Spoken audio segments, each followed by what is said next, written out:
Sabe quando você tá olhando para a história do seu time, vendo as contratações do ano passado, os resultados, e às vezes você para pensar em alguns jogadores e você coloca a mão sobre a sua cabeça e pensa: Deus, como isso foi acontecer? É esse o objetivo do vídeo de hoje, onde nós vamos trazer as 10 piores contratações do Arsenal Futebol Clube na década passada de 2010. Antes de tudo, eu quero que você comente, compartilhe e já se inscreva no canal. E eu sei que a década tecnicamente não acabou, mas eu não ligo. Eu vou considerar que a década foi de 2010 até 2020. Tá? Então, vambora!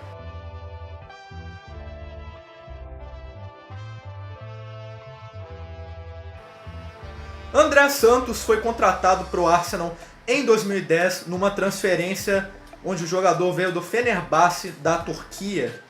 Foi um jogador que veio para o Arsenal em uma época gloriosa de laterais esquerdos do Arsenal, onde nós tínhamos laterais excelentes como Bacary Sagna e Kieran Gibbs. André Santos foi um jogador que recebeu até bastante chances com Arsène Wenger, foi titular em vários jogos. Por algum motivo ele foi o camisa 11 do Arsenal por algum tempo, mas se ele está nessa lista é porque ele deu errado. Santos, igual era conhecido, jamais passou de um jogador apenas regular, que algumas vezes falhava, não foi capaz de apresentar um futebol consistentemente bom, e se ele não conseguiu ser melhor do que o Gibbs e do que o Sagna, é porque a situação realmente era muito feia pro lado dele.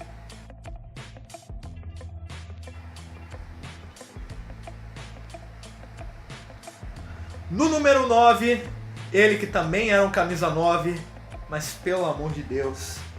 Danny Welbeck acenou com o Arsenal vindo do Manchester United em 2014, numa época em que o Manchester United estava até bem, estava lutando pelo topo ali nas últimas temporadas do Sir Alex Ferguson. Mas eu acho que assim como o Arsenal fez um grande favor para o United vendendo o Robin van Persie, lá para 2013, 14, eu acho que foi a mesma época, o Arsenal fez o maior de todos os favores, que foi tirar o Danny Welbeck do United, pagando quase 20 milhões de euros. Isso fica cada vez mais deprimente a cada vez que eu falo. O Welbeck fez parte daqueles esquadrões do Arsenal, onde a gente jogou com centroavantes de grande qualidade, centroavantes que deixaram assim, nossa, imensa saudade, centroavantes que fizeram a gente sentir falta do Marouane Chamakh, por exemplo. Tinha dificuldade de dominar a bola, tinha dificuldade de correr, não conseguia dar dinâmica para a equipe. Em alguns momentos a gente até se questionava se o Welbeck era realmente um jogador de futebol, e em outros momentos eu me questionava como que esse cara havia conseguido ludibriar duas equipes grandes, jogar desde os 8 anos de idade no United e ainda conseguir fazer de otário o Arsenal e ser o camisa 9 do clube. Mas vindo de um clube que contratou tanto centroavante de qualidade, igual outros que a gente vai falar mais lá na frente, eu não esperaria menos. O Welbeck não deixou saudade e saiu de graça do Arsenal, ficou um tempinho sem clube, até se acertar para defender o Watford no início de 2019.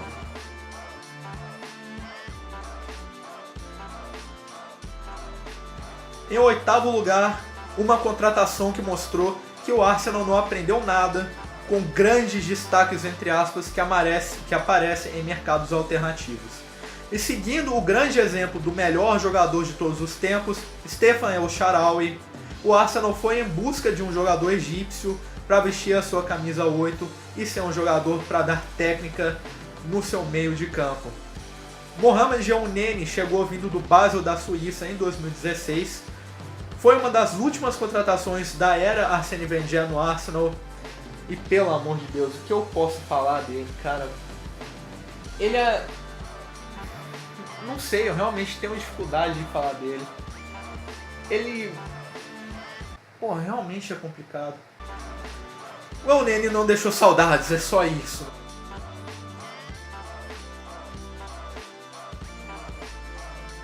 Em sétimo lugar, e 2016 realmente foi um ano desgraçado para o Arsenal, porque esse jogador que chegou com a promessa de ser o ponta que resolveria os problemas do Arsenal, não resolveu.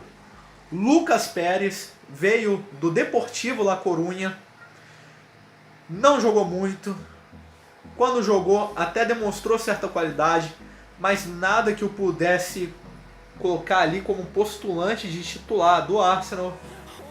E para piorar, ele era odiado pelo nosso treinador.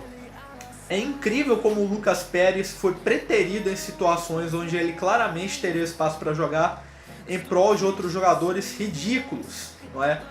Ali de 2016 do Arsenal. Vale lembrar para vocês que o Walcott ainda estava no clube e era um cara que jogava muitos jogos até. Lucas Pérez foi emprestado e atualmente segue bem longe do canhão. Em sexto lugar, mais um, mas eu errei feio, né? Caralho. Em sexto lugar, mais um jogador das centenas de contratações de mercados alternativos, jogadores que ninguém conhece, que chegam pro Arsenal e não dão em nada e vão embora depois. Estou falando de Joel Campbell, que chegou ao Arsenal em 2011 vindo do Saprissa da Costa Rica. Veio sob muita expectativa de ser um jogador jovem que pudesse conquistar espaço, que pudesse virar um camisa 9 do Arsenal. Um cara com uma história bonita, saiu da Costa Rica para brilhar na Premier League. Não, nada disso aconteceu. Campbell nunca se firmou, foi emprestado. Voltou ao Arsenal ali em 2015, 2016, recebeu algumas chances que nos deixaram bem claro porque ele não deveria nem ter sido contratado para início de conversa. Saiu a custo zero, hoje em dia ninguém mais sabe da existência desse rapaz, onde ele está jogando, o que ele faz da vida. Selo Arsène Wenger de qualidade de contratação.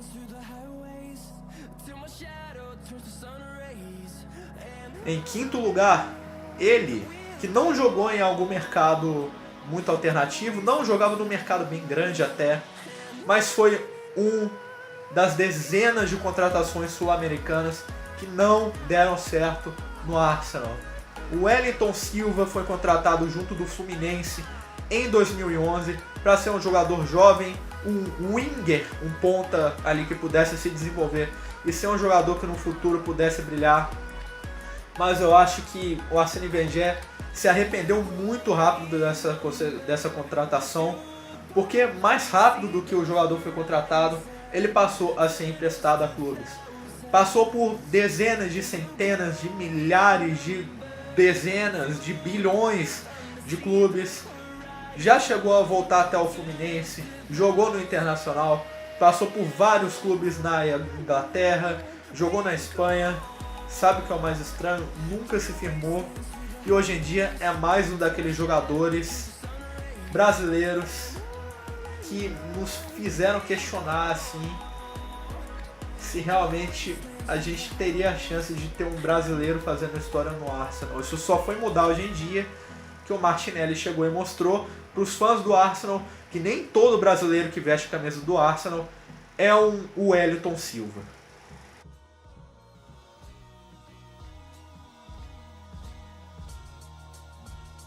Em quarto lugar, e aqui as coisas realmente começam a afunilar, um jogador que chegou em 2014 no Arsenal, em uma época que nós precisávamos urgente de um meio-campista, porque tínhamos vários jogadores lesionados. O Ramsey, por exemplo, que era o titular, estava lesionado. Fomos no mercado trazer urgentemente um jogador que pudesse jogar ali para recompor essa posição, mas para surpresa de todos, o Arsenal contratou um jogador lesionado para substituir um jogador lesionado. E a contratação flopou. Kim Kallstrom, de 31 anos, tinha alguma qualidade, veio por um empréstimo curto do Spartak Moscou, mas foi uma contratação que mostrou que às vezes o departamento de observação de futebol dos clubes peidam na farofa, porque você contrata um jogador lesionado para substituir um jogador titular que se lesionou. Parabéns a todos por esse excelente negócio.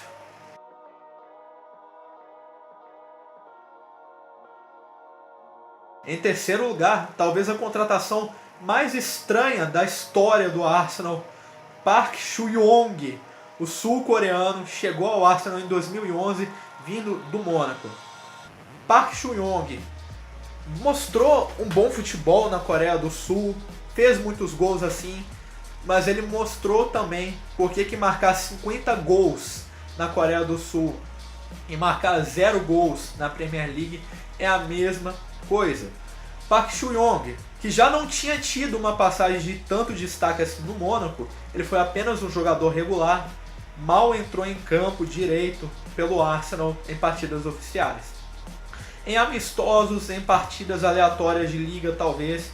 Eu lembro dele entrando numa partida contra o Milan em 2012, onde a gente já estava no desespero, precisava do gol, e o Arsène Wenger começou a colocar centroavante de maneira aleatória no campo. Mas tirando isso, o Park Chu-young foi mais um daqueles jogadores de mercados aleatórios que foram contratados, parecem que só pelo desejo do Arsène Wenger de ter jogadores ali alternativos jogando no elenco. Não tem explicação essa contratação.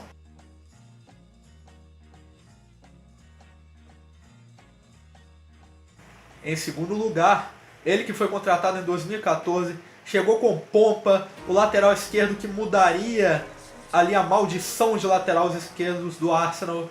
Chegou com pompa, jogando um grande futebol, vindo de uma grande temporada com o Newcastle United.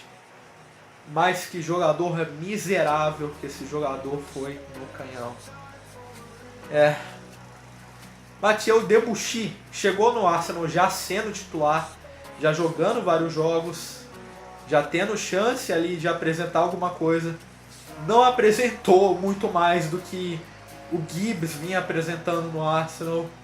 Ainda por cima se lesionou, foi uma lesão de longo prazo. Conseguiu voltar ao Arsenal pior do que ele estava quando ele chegou. E acabou sendo talvez um dos maiores flops do Arsenal na década. Chegou com pompa, chegou ali com pintas de um grande jogador. Saiu pela porta dos fundos, ninguém lembra desse senhor chamado Mathieu Debuchy.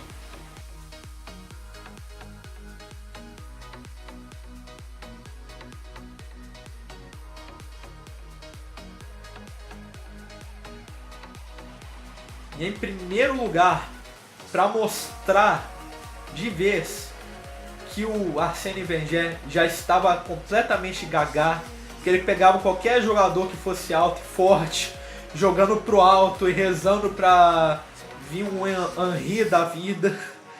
Yaya Sanogo, contratado pelo Canhão em 2013, vindo do Auxerre, mais uma das dezenas de contratações de centroavantes que não fizeram sentido, que nos fizeram questionar a sanidade mental do Arsène Wenger como treinador do Arsenal. Não preciso nem falar. Deu errado. Quando teve sua chance de jogar futebol no time profissional, se mostrou um jogador pior do que o Welbeck. E eu acho que quando um jogador se mostra pior do que o Welbeck, eu acho que isso já fala muito sobre o jogador em si. Não deu certo, passou a ser emprestado para tudo quanto é clube. Outro jogador que a gente questionou se ele realmente era um jogador de futebol, se não era uma pegadinha ali, se ele não tinha pago ali milhões para jogar no Arsenal.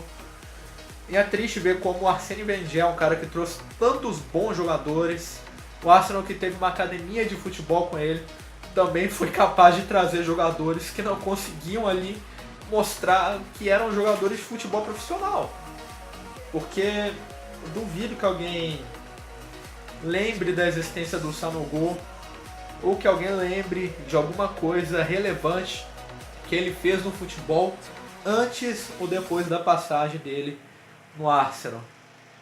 Miserável, completamente miserável. Então pessoal, esse foi o vídeo aqui, o nosso primeiro top 10 do canal. Um formato que eu queria trazer há bastante tempo. Queria saber a sua opinião, se você gostou, o que você mudaria, mas principalmente se você curtiu, se você acha que é um formato legal aqui para o nosso canal. Lembrando sempre que a gente está crescendo, né? A gente está crescendo aos poucos aí, mas a gente ainda grava num celular aqui com o microfone meio fudido, né?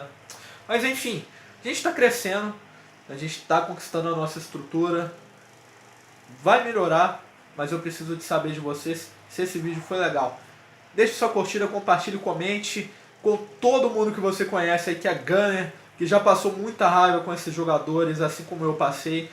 Se você acha que algum jogador ficou de fora dessa lista, comente.